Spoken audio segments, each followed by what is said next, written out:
नमस्कार, मैं हूं तान्या कसौधन और आप देख रहे हैं टीवी 24।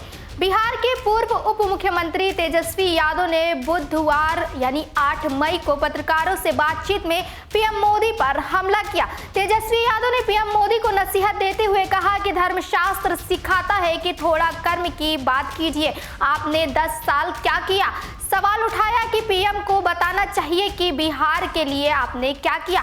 मुसलमानों को आरक्षण दिए जाने की वकालत करने वाले लालू के बयान पर तेजस्वी यादव ने मीडिया को ही नासमझ बता दिया। उन्होंने कहा कि जो भी सामाजिक तौर पर पिछड़ा हो, चाहे किसी भी धर्म के हो, सबको कर्पूरी ठाकुर ने आरक्षण पहले से ही दिया हुआ है। इसमें क्या नया है? इस सवाल पर कि बीजेपी कह रही है कि इंडिया गठबंधन की एक्सपायरी डेट आ गई है, इस पर जवाब देते हुए तेजस्वी यादव ने पीएम मोदी पर हमला किया। उन्होंने कहा कि ये जान रहे हैं कि उनका जाना तय है। सिर्फ बिहार ही नहीं बल्कि देश की जनता भी इस तानाशाही सरकार को हटाना चाहती है। तीसरे चरण का जो मतदान हुआ उसमें भी हमारी स्थिति बहुत अच्छी है। पहले लोगों में जानकारी का अभाव था, लेकिन अब लोग उंगली चबाने का काम कर रहे हैं। हम लोग आश्वस्त हैं कि 4 जून को इंडिया गठबंधन की सरकार बनेगी। लालू यादव पर पीएम मोदी की ओर से किए जा रहे हमले पर तेजस्वी यादव ने कहा कि वो कब नहीं बोलते हैं, हम लोगों पर ही बोलते रहते हैं। दूसरे राज्य में जाकर हमको गाली दे रहे हैं। पीएम मोदी डरे हुए हैं। हमने पहले ही कहा था कि वो पीरजादे हैं, केवल झूठ बोलते हैं। हम लोगों ने तो आरक्षण का दायरा बढ़ाया। जातीय सर्वे के बाद हमने उसे 9वीं सूची में डालने के लिए कैबिनेट में भेजा था, लेकिन अब तक उन लोगों ने कुछ नहीं किया। तेजस्वी यादव ने आगे कहा कि उसमें हम लोगों के ओबीसी, आईबीसी, एससी, एसटी सब लोगों का आरक्षण बढ़ाया।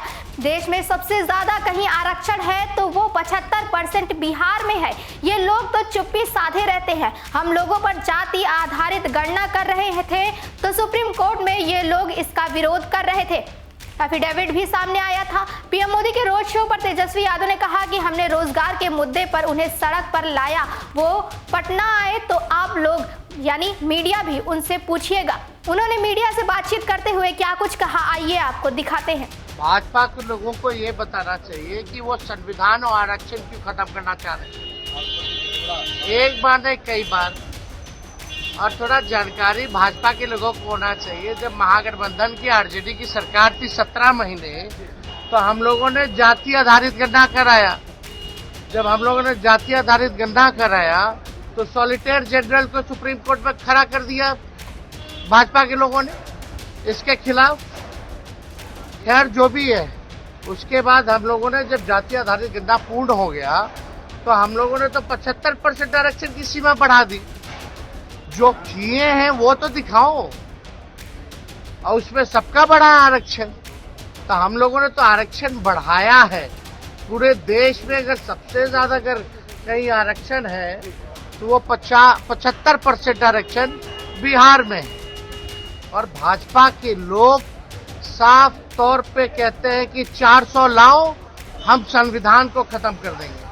आज तक उन नेताओं पे प्रधानमंत्री जी ने कार्रवाई नहीं की है। तो ये साफ दिखाता है कि आरक्षण को समाप्त करने वाले पार्टी लोग कौन है ये लोग। और ये सब देखो, हमारा धर्म शास्त्र क्या सिखाता है, धर्म के साथ साथ कर्म की बात होनी चाहिए। प्रधानमंत्री ने 10 साल तक कर्म क्या किया है थोड़ा बता दो। कर्म के बारे में थोड़ा 10 साल में बिहार के लिए क्या किया। केवल झूठ बोला, झूठ ही बोलना उनका काम है। भ्रम फैलाना, नफरत फैलाना, बांटना, यही उनको आता है और वो ही कर रहे हैं। तो फिलहाल के लिए इतना ही। तमाम और बड़ी खबरों के लिए देखते रहिए टीवी 24।